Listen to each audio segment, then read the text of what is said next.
Bonjour à tous, aujourd'hui nous vous accueillons dans l'église centre évangélique de la puissance de la parole de Dieu au Mans. Suivez-nous. My God, my God, my God.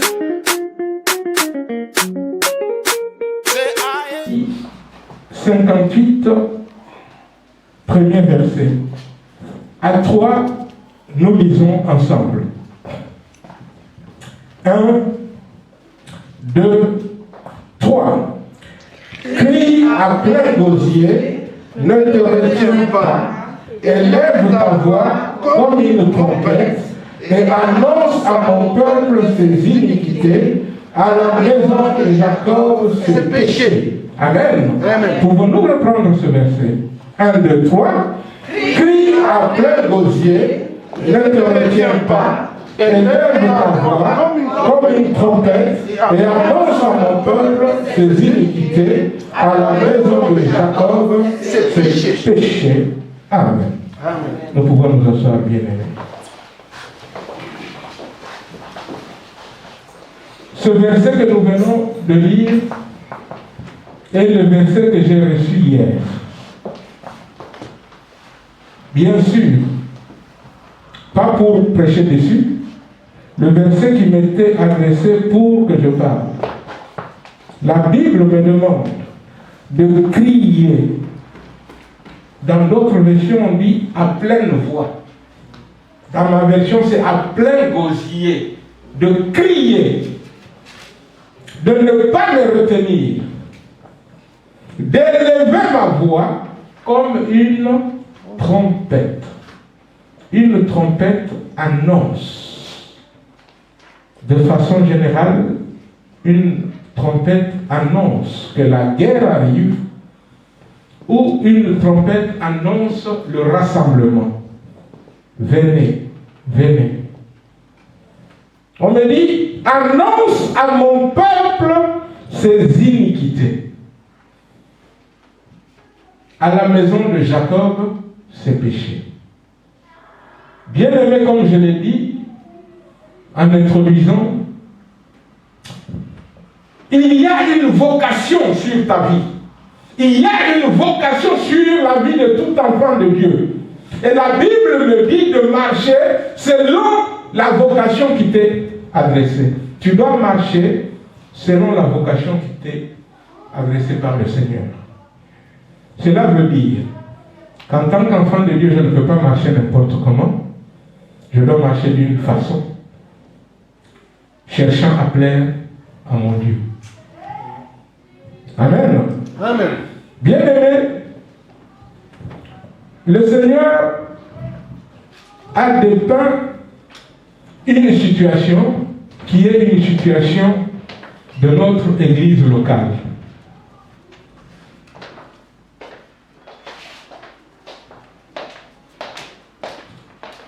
Le Seigneur qui connaît toutes choses. C'est comme s'il nous adressait une lettre, comme il en avait adressé aux 7 églises de l'Asie mineure dans l'Apocalypse. Cette lettre, c'est pour nous ouvrir les yeux, pour voir, pour qu'on ne se trompe pas. On va partager cela. Bien-aimés. Quand nous regardons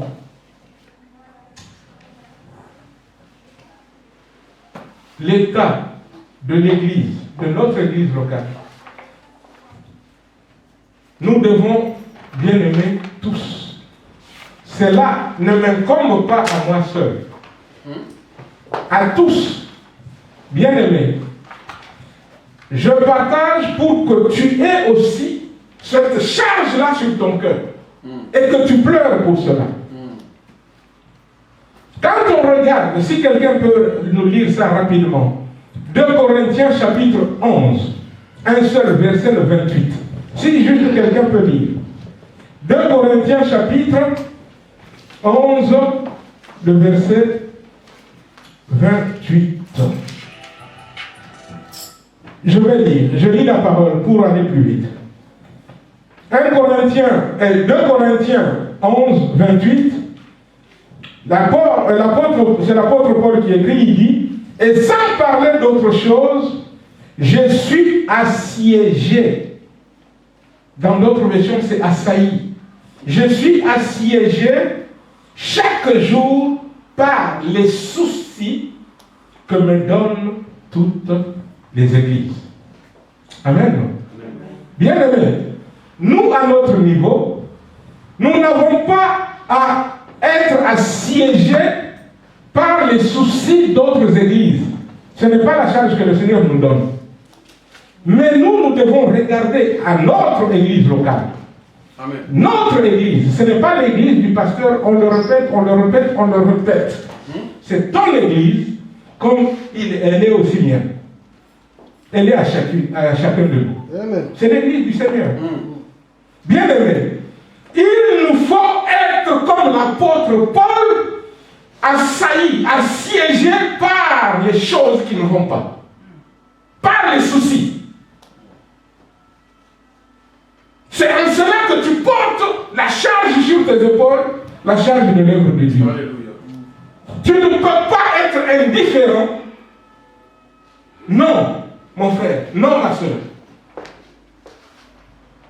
Chacun de nous est appelé à s'occuper des affaires de Dieu. Je vais vous dépeindre un court tableau que le Seigneur a mis sous mes yeux hier. Juste cette semaine.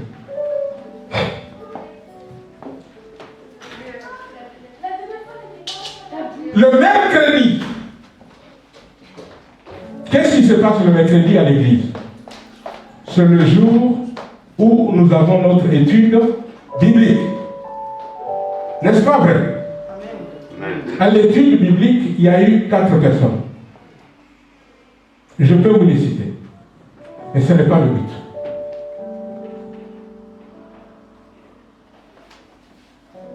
Le vendredi, le jour où l'église est en prière, où nous venons pour intercéder ensemble, prier, partager la parole de Dieu, le conseil de Dieu, il y avait 4 personnes.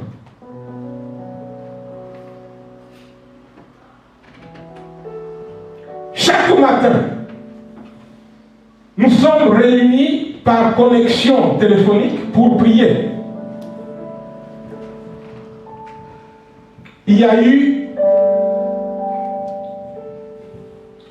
au maximum,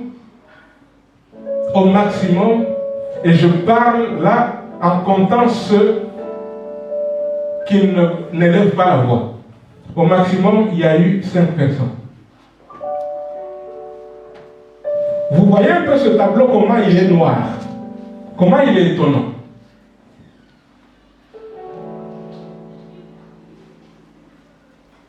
Bien-aimés, nous pouvons nous poser plein de questions.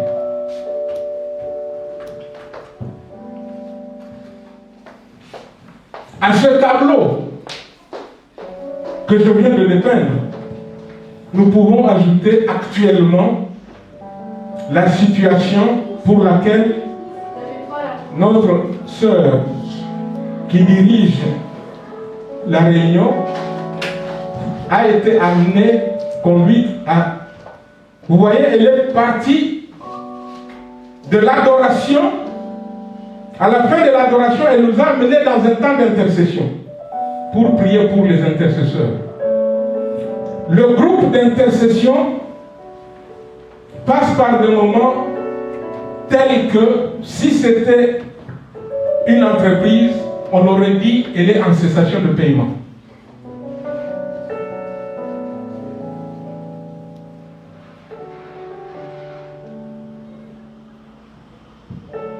Je peux continuer, c'est une liste sombre. Et le Seigneur, hier, bien-aimé, je vous l'avoue, depuis le début de la semaine, j'avais préparé un message qui me plaisait. Vous savez, quand on prépare un message, on se prêche déjà à soi-même. J'ai beaucoup cherché, j'étais content de ce que j'avais préparé. Mais le Seigneur m'a dit clairement, pourquoi apporter? si l'Église se révèle être seulement une église de dimanche. C'est notre cas. Regardons-nous en face. Regardons la vérité en face. Voilà pourquoi j'ai été amené hier à mettre de côté ce que j'avais préparé.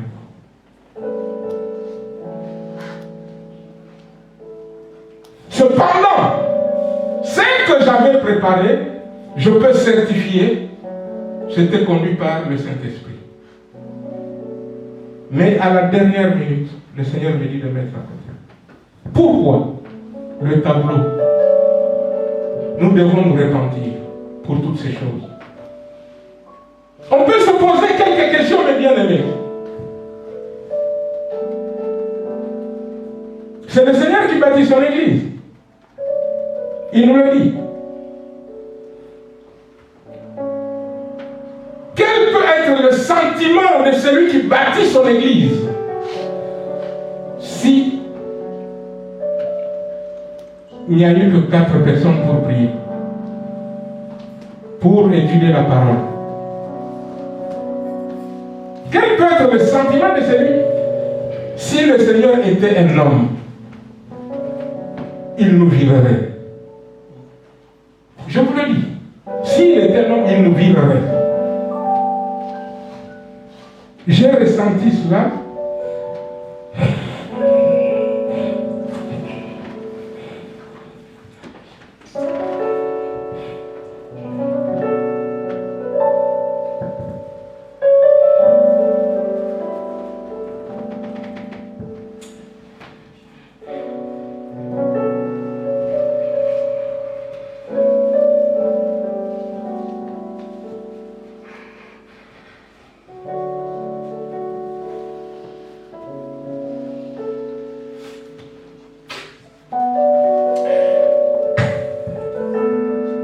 Dites-moi, mes bien-aimés,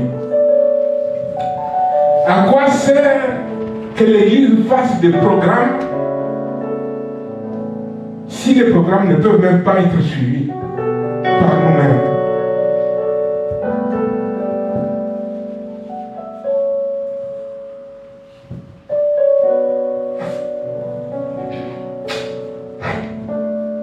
Comment l'œuvre de Dieu peut-elle avancer? Dieu est Dieu. Dans sa bonté, il nous a confié une œuvre. Il n'a pas confié seulement au pasteur.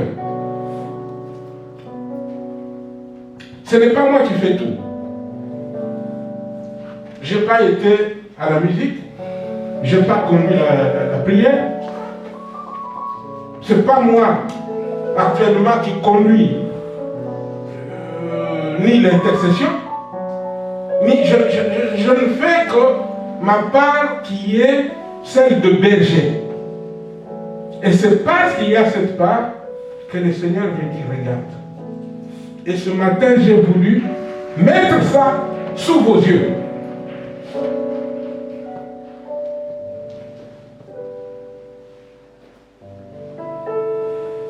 Sans oublier notre retard à chacune de nos réunions. Je vous ai dit la semaine passée que si on nous disait d'aller à nos banques avant 7 h du matin parce qu'on va distribuer de l'argent gratuitement, nous serions tous debout à 5 h et nous serions devant les banques à 6 h. Nous ferions la queue pendant des heures et des heures. Quand je regarde à la télévision,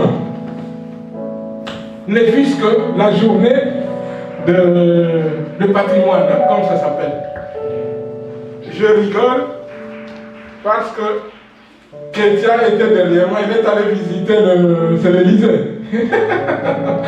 Elle a fait la queue pendant 4 heures. Rien que pour rentrer.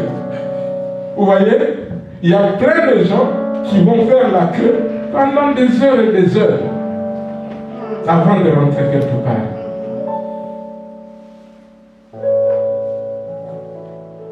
Et ici, c'est le Seigneur qui vient. C'est le Seigneur qui regarde sa montre, qui dit, mes enfants, où sont-ils? Pendant ce temps-là, les enfants sont encore en train de prendre leur café.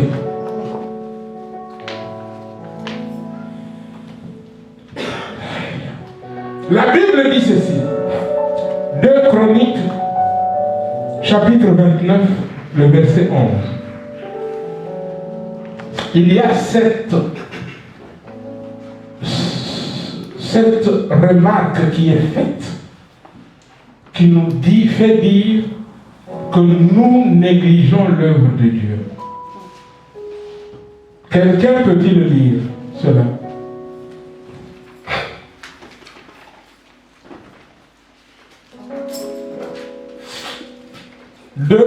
Non, qu'est-ce que je vous ai dit?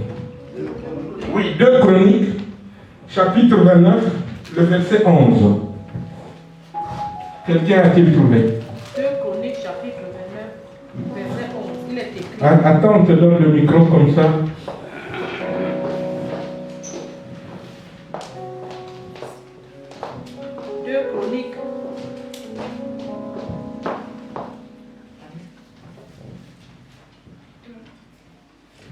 Deux Chroniques, chapitre 29, verset 11. Il est écrit: Maintenant, mes fils, cessez d'être négligents, car vous avez été choisis par l'Éternel pour vous tenir à son service devant lui, pour être ses serviteurs et pour lui offrir des parfums. Amen. Amen. Bien-aimé, excusez-moi, je porte les lunettes parce qu'on peut regarder de près cette parole. Maintenant, mes fils, c'est le cri du Seigneur, qui nous dit, cessez d'être négligents.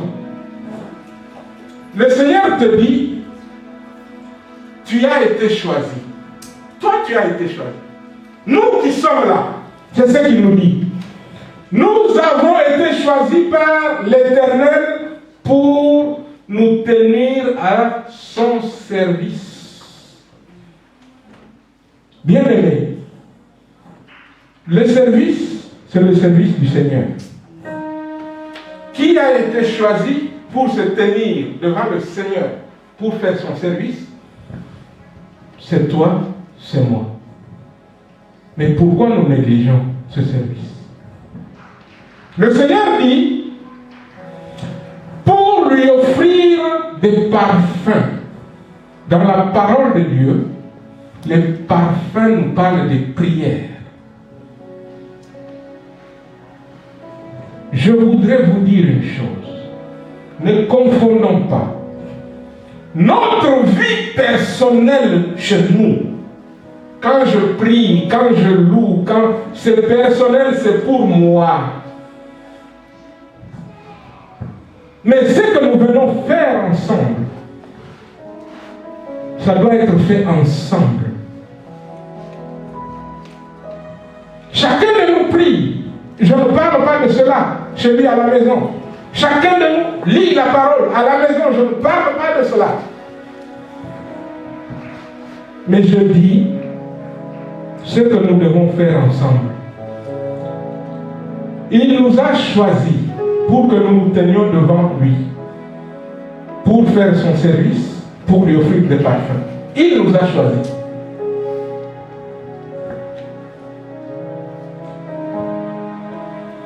Si c'était un homme, je dirais quelle déception pour celui qui a fait ce choix. Quand il regarde, il dit, mais je les ai choisis pour moi, pour faire mon service. Je les ai choisis.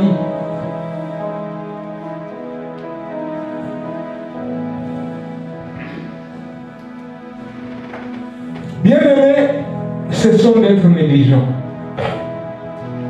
Cela ne peut pas plaire à notre Seigneur. Cessons d'être négligents. Prenons l'œuvre au sérieux. Prenons ce qui est de Dieu au sérieux. Bien-aimés, quand nous regardons ce tableau dont nous avons parlé, cela est une preuve que nous n'avons pas la crainte de Dieu. Nous pouvons dire ce que nous voulons. Nous pouvons le dire, mais ce que nous allons dire n'est pas vrai. Parce que là, il y a la preuve que nous ne prenons pas au sérieux l'œuvre et que nous n'avons pas la crainte de Dieu. Mais que dit la Bible? La crainte de Dieu est le commencement de la connaissance. La crainte de Dieu. Nous devons être des serviteurs, craignant leur maître, pas la crainte du monde, non, mais cherchant à lui plaire en toute occasion. Nous devons être ces serviteurs. Le psaume 34, le verset 12. Y a-t-il quelqu'un qui peut le lire? Le psaume 34, verset 12.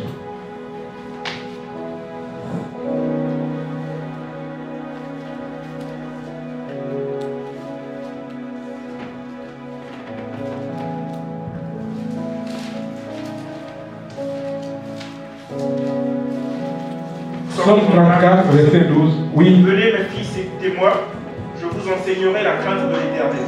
Peux-tu reprendre? Venez mes fils, écoutez-moi, je vous enseignerai la crainte de l'Éternel. Alléluia.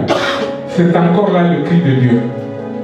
Il dit, venez mes fils, écoutez-moi. Je vous apprendrai quoi? La crainte de Dieu. C'est important, la crainte de Dieu. Un enfant de Dieu doit avoir la crainte de Dieu. C'est la crainte qui te pousse à ne pas faire n'importe quoi. Parce que tu vas te dire, mon père ne serait pas content. J'ai une vocation sur ma vie. Je ne peux pas marcher de n'importe quelle façon. Bien-aimé, et avant de prier, parce que je vous ai dit, nous allons là nous mettre à genoux, tous, pour nous repentir, pour cela. Parce qu'il s'agit de notre église. Avant d'y passer, regardez, Osée 4, le 6. Osée 4.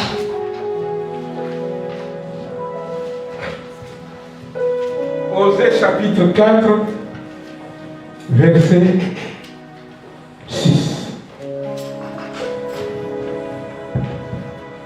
Que dit la parole de Dieu? Je lis la parole de Dieu. Mon peuple est détruit parce qu'il lui manque la connaissance. Puisque tu as rejeté la connaissance, je te rejetterai et tu seras dépouillé de mon sacerdoce. Puisque tu as oublié la loi de ton Dieu, j'oublierai aussi tes enfants. Amen. Cette phrase ou ce verset me fait trembler.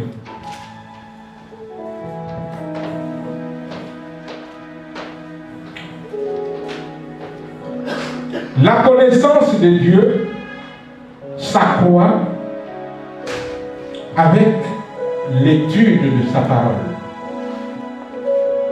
La lumière du Saint-Esprit. Mais si l'Église néglige la connaissance, comment l'Église ne va-t-elle pas périr? Parce que la Bible dit clairement, mon peuple est détruit. Dans d'autres versions, mon peuple périt, meurt.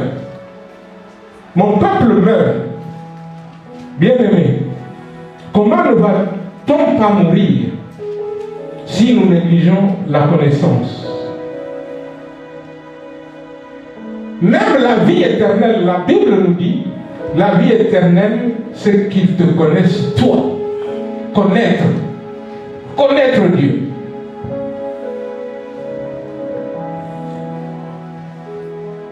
Comment peut-on connaître Dieu si on ne médite pas sa parole? Et je ne parle pas de ta méditation que tu fais à la maison, je parle de la méditation commune. Et je vais vous dire pourquoi. Parce que la Bible me dit ceci. que Jésus-Christ a donné à l'Église, les uns comme apôtres, des autres comme prophètes, des autres comme évangélistes, comme pasteurs, comme enseignants, pour amener son peuple au perfectionnement, à grandir, à le connaître. Je peux lire toute la Bible tout seul. Je saisirai quelque chose parce que j'ai l'Esprit de Dieu. Mais la volonté de Dieu, c'est que de temps en temps, régulièrement, que j'entende la voix du pasteur Serge, la voix du pasteur Jean-Claude, la voix de notre sœur Kétia, de notre sœur Shalom, la voix de notre sœur Mélanie, la voix de notre sœur Natacha. Le Seigneur m'amène à être nourri aussi comme ça. Mais si je néglige cette connaissance, on me dit, je vais mourir, je vais périr,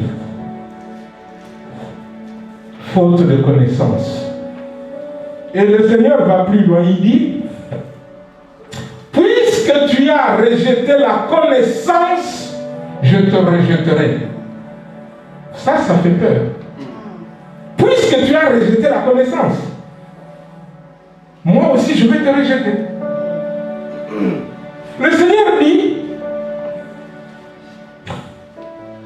et tu seras dépouillé de mon sacerdoce. Arrêtons-nous là, soulignons-le. Jésus nous a appelés à être sacrificateurs. C'est-à-dire, il nous a donné un sacerdoce. C'est quoi? C'est venir offrir à Dieu des sacrifices. Notre prière, comme ce matin, est l'un de ces sacrifices. Le service que je fais pour Dieu est l'un de ces sacrifices. L'argent que j'apporte dans sa maison, c'est-à-dire mes offrandes, mes dîmes, c'est un de ces sacrifices. Mon corps qui lui est soumis entièrement, c'est l'un de ces sacrifices. Mais il me dit, alors qu'il m'a appelé à être sacrificateur, il me dit, parce que tu as rejeté la connaissance, je vais te dépouiller.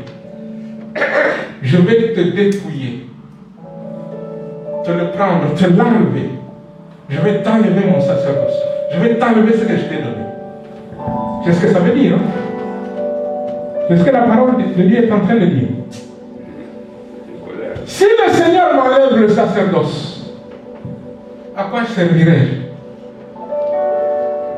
Je suis appelé à être sacrificateur. Jésus nous a rachetés, il a fait de nous, comme le dit la Bible, un peuple, un royaume de sacrificateurs. Jésus a fait de nous des sacrificateurs, un peuple appartenant à son Père. Son sang a coulé pour cela. Il était venu pour cela. Jésus était venu pour que Dieu se fasse un peuple de sacrificateurs. Seigneur, mais si tu m'enlèves le sacerdoce que tu étais venu pour me donner, mes pensées s'arrêtent parce que je n'arrive même pas à aller. Qu'est-ce que je vais faire? Dites-moi, si le Seigneur m'arrache ce qu'il était venu me donner, qu'est-ce qui va me rester? Je vais servir à quoi? Je vais servir à quoi?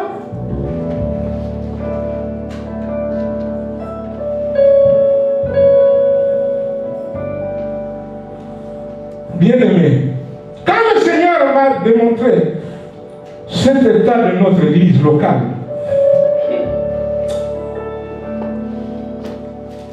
il m'a montré la voie pour qu'on se sorte. Et la voie, c'est la repentance. Alléluia. C'est la repentance. Nous allons, bien-aimés, crier à notre Dieu. C'est pourquoi nous avons lu dès le départ. Crie fille à plein gosier ne te retient pas, nous allons prier pour lui dire, Papa, pardonne-nous à cause de notre négligence.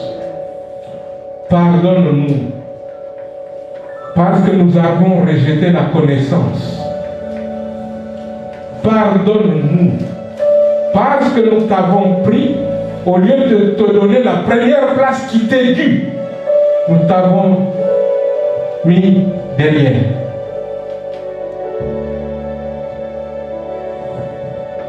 Nous devons nous repentir à cause de notre négligence.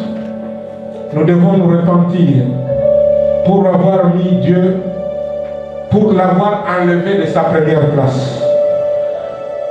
Nous devons nous repentir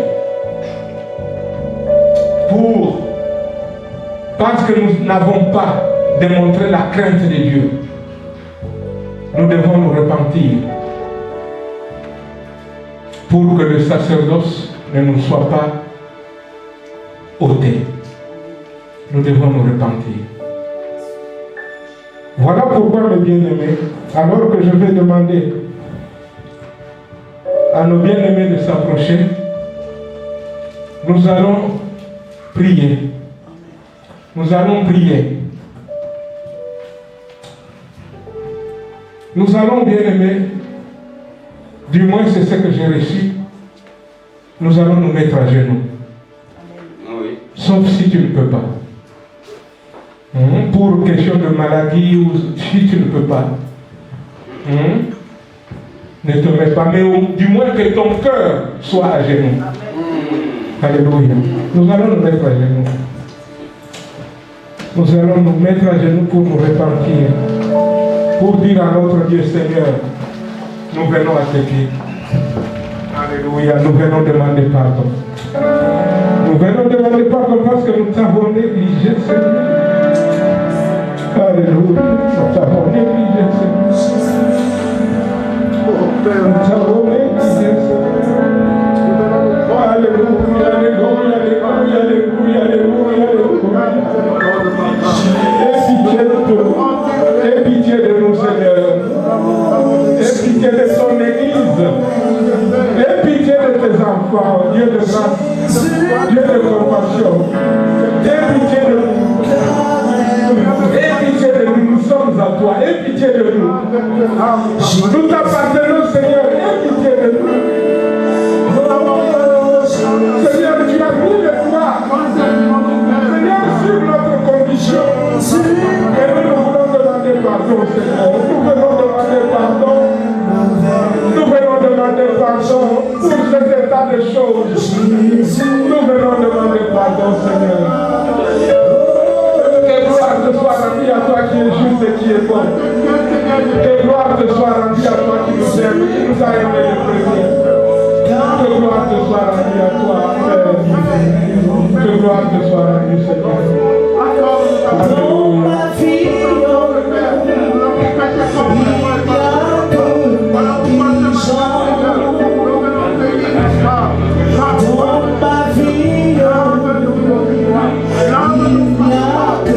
Alléluia.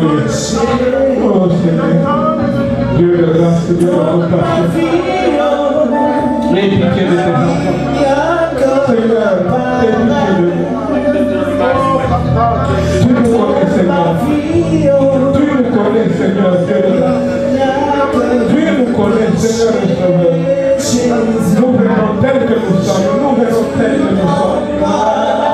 Le pardon est auprès de toi. Le pardon est auprès de toi. Alléluia. Le pardon est auprès de toi, Seigneur. Aie pitié de nous. Aie pitié de tes enfants. Aie pitié, Seigneur. Alléluia.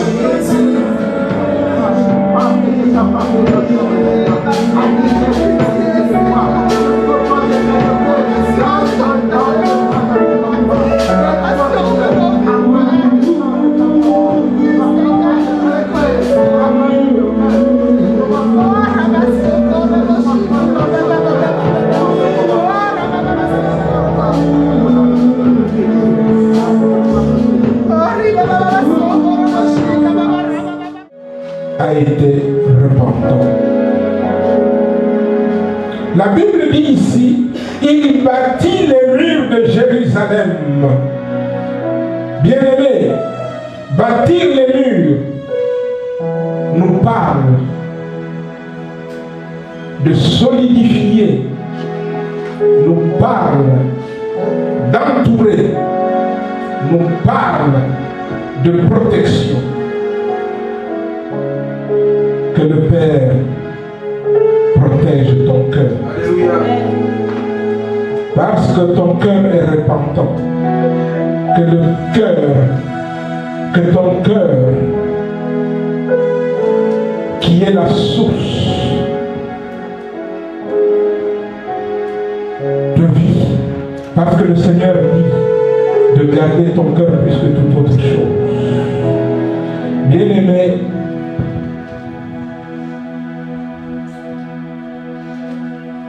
la repentance veut dire que je fais demi-tour et que je vais maintenant dans l'autre direction, la direction qui plaît à Dieu. Tu ne peux pas t'être repenti pour continuer dans le même chemin qu'avant. Non.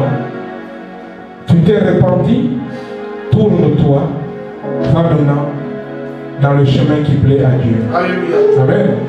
Et pour cela, lui-même va te soutenir. Son esprit va te soutenir. C'est pourquoi il te dit, il va bâtir tes murs. Il va bâtir tes murs, te protéger, te garder ton cœur. Alléluia. Soyez bénis. Amen. Dans le merveilleux nom de Jésus. Amen. Amen. Alléluia. Alléluia. Gloire te soit. Gloire te soit la vie. Gloire te soit la vie, Dieu de grâce, Dieu de compassion. Gloire te soit la vie.